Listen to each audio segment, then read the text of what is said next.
Yo, kamusta? Si Floyd to ng Spec Technology.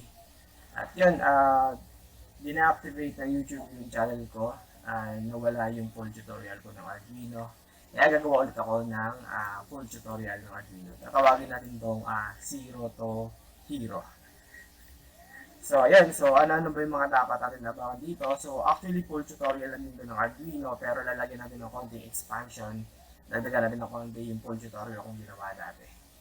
Okay, so yung full tutorial natin ng ating Arduino or Zero to Hero Arduino full tutorial is composed of basic Arduino. So that's include IDE and yung hardware.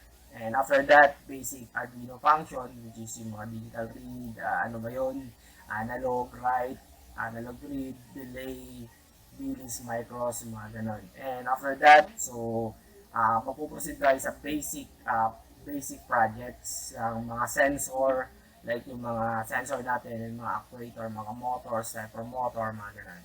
Mga basic lang. And after that, papasok tayo sa basic application. Basic application, which is included home automation, which is may bago tayong board na gagamitin doon, yung ESP32 natin. And after nun, is papasok na rin tayo sa industrial automation. Okay, basic industrial automation, which is composed ng stepper motor, yung mga lead screw natin, mga ganun, and mga sensor using industrial like proximity, inductive and capacity, reflective sensor, and so on. Okay, so yun yung mga abangan natin sa full tutorial na to. And possible na mag-add pa ako, like for example, Arduino using C language, something like that.